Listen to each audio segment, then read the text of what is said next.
Cześć, witam Was serdecznie. W dzisiejszym odcinku pokażę Wam setup na jednym statywie do nagrywania filmów, robienia transmisji na żywo, bądź tak jak tutaj widzicie, do przeprowadzania wideo rozmów. Pokażę Wam, jak ten setup jest zbudowany, jakich rzeczy użyłem, jak to wszystko najlepiej ustawić i jak to fajnie można wykorzystać, jeżeli macie mało miejsca w Waszym domowym studiu, bądź w firmie. Podstawą całego zestawu jest oczywiście solidny statyw. Ja od siebie polecam Wam statywy niskopodłogowe. To są takie statywy, które rozkładają się na płasko, posiadają koła, ponieważ to jest podstawa mobilności całego tego zestawu, możliwość swobodnego przesuwania i ustawienia go w dowolnym miejscu, a także brak konieczności podnoszenia tego zestawu, ponieważ cały zestaw, jeżeli on tutaj jest zaczepiony łącznie z aparatem, lampą, obciążeniami, waży naprawdę sporo. Mówiąc o wadze, oczywiście warto wspomnieć o tym, żeby cały ten zestaw solidnie dociążyć. I tutaj do dociążenia tego zestawu użyłem 2 worków z piaskiem. Takie worki możecie kupić bardzo tanio, uzupełnić je zwykłym piaskiem i to się bardzo dobrze sprawdza do tego, żeby mieć stabilny zestaw. Nawet jeżeli przez pomyłkę dotkniecie tego statywu, gdzieś będziecie go przesuwać, to jest duża szansa, że ten statyw się nie przewróci z wszystkimi Waszymi akcesoriami. Więc obciążenie jest podstawową rzeczą, którą powinniście zrobić, jeżeli będziecie planować taki zestaw. Kolejne rzeczy, które potrzebujemy, żeby zbudować ten zestaw, to są 2 super klampy 0,35 od Manfrotto. One służą do tego, żeby po pierwsze zamocować poprzeczkę, również od Manfrotto, a na niej głowicę i na tym całym zestawie montujemy sobie aparat. I wymienię Wam 2 ogromne plusy takiego mocowania aparatu do jednego statywu razem z innymi akcesoriami. Po pierwsze, mając głowicę kulową, możecie swobodnie manipulować samym aparatem, a nie musicie na przykład obracać całego statywu z wszystkimi akcesoriami. Umożliwia to właśnie głowica kulowa, odblokowujemy, odpowiednio dopasowujemy kadr i mamy wszystko zablokowane bardzo szybko. Drugą zaletą mocowania w ten sposób aparatu jest oczywiście to, że możecie zarówno regulować wysokość całego zestawu, poruszać aparatem, mikrofonem i oświetleniem, ale także możecie odblokować tylko mikrofon i tylko oświetlenie, pozostawiając aparat na tej samej wysokości. Następnie mamy zamocowany mikrofon. Tutaj również użyłem super klampa 0,35 od firmy Manfrotto.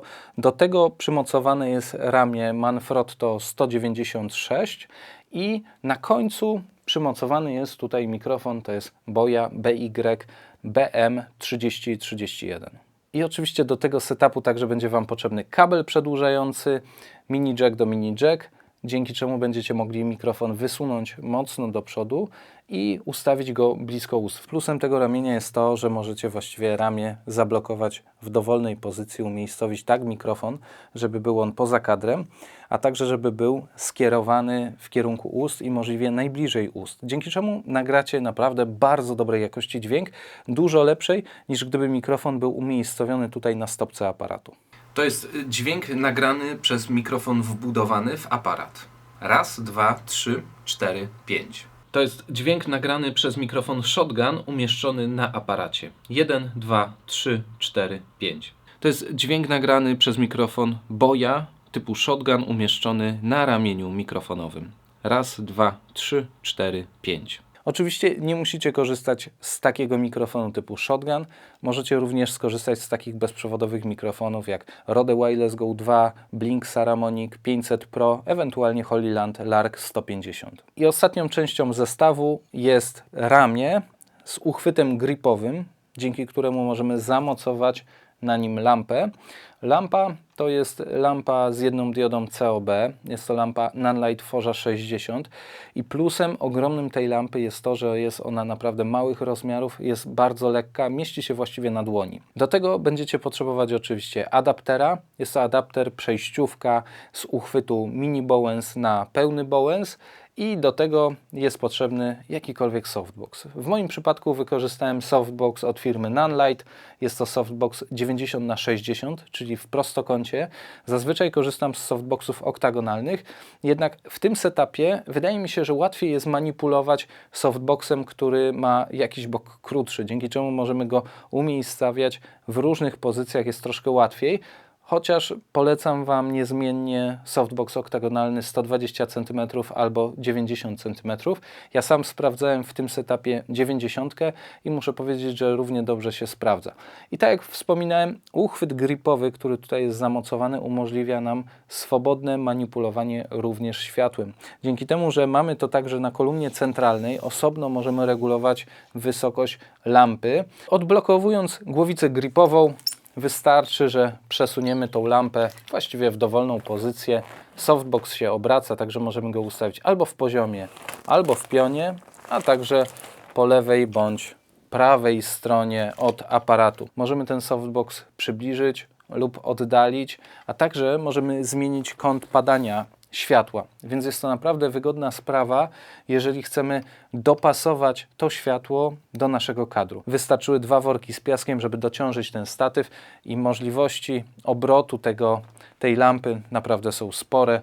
Jeżeli spojrzycie sobie tutaj w ten sposób, popatrzcie, jaka to jest odległość między statywem a lampą i ten statyw pozostaje dalej stabilny.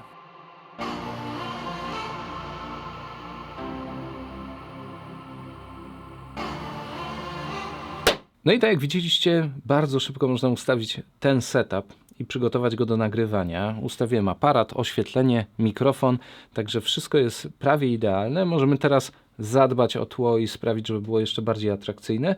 Wystarczy dodać 2 zwykłe lampki w tle i będziemy mieli już fajniejszy klimat.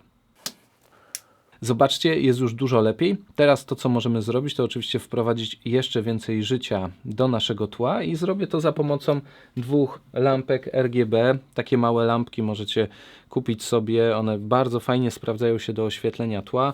To jest Nanlite Litho-Lite Panel 5C oraz Nanlite Pavotube 2 6C. Te 2 lampki ustawię sobie na świecenie kolorem i ustawię je w tle, tak żeby doświetlały nam pewne elementy. Zobaczcie. No i popatrzcie, w bardzo szybki sposób zrobiliśmy profesjonalnie wyglądający setup.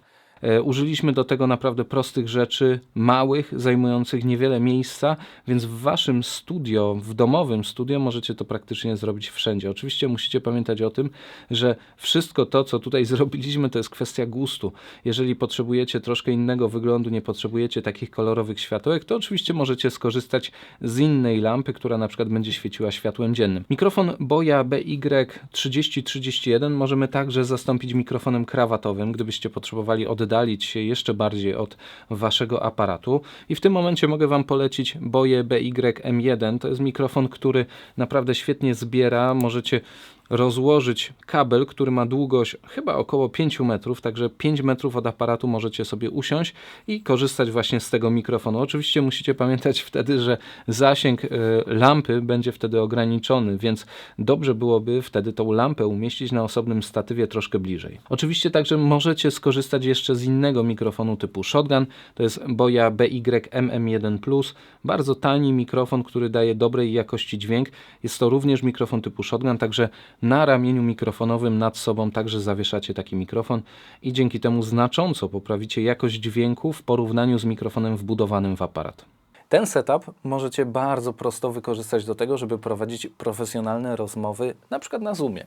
Monitor, który jest za mną, jest w tym momencie podpięty do laptopa i dubluje jego ekran, dzięki czemu nie muszę patrzeć w dół na wszystkich uczestników wideo rozmowy, tylko mam tych wszystkich uczestników za aparatem, co także ułatwia nawiązywanie kontaktu wzrokowego, jeżeli patrzycie prosto w obiektyw, tam gdzie są oczy waszych widzów. Taki zestaw oczywiście można w bardzo łatwy sposób rozbudowywać o kolejne rzeczy, ale to, co jest najważniejsze, to oczywiście wykorzystanie aparatu jako kamerki internetowej. Wystarczy, że kupicie taki graber HDMI, podłączycie kablem HDMI do HDMI aparat do komputera i on wtedy będzie wykrywany jako kamerka internetowa. Także plusem tego zestawu jest to, że nie musimy mieć żadnego mikrofonu biurkowego, który będzie psuł nam kadr. Wszystko odbywa się poza kadrem. Monitor także możecie wykorzystać do tego, żeby puścić sobie podgląd z aparatu, dzięki czemu będziecie mogli łatwiej kadrować wasze filmy. Wystarczy, że macie kabel HDMI oraz monitor obsługujący wejście HDMI. Oczywiście bardzo fajne zastosowanie tego dodatkowego monitora to możliwość podłączenia go do laptopa i puszczenia darmowego telepromptera, dzięki czemu możecie czytać sobie tekst, który pojawia się zaraz za aparatem i nagrywać bardzo szybko filmy. No i tyle. Mam nadzieję, że ten film Wam się podobał. Jeżeli tak, zostawcie łapkę w górę, subskrybujcie mój kanał. Oczywiście zapraszam Was także do innych filmów na temat tego, jak zbudować swoje studio w domu bądź w firmie. Jeżeli macie jakieś pomysły, jak można by ten zestaw update'ować, co można by dodać, żeby stał się on jeszcze bardziej uniwersalny, dajcie znać w komentarzach, chętnie się dowiem.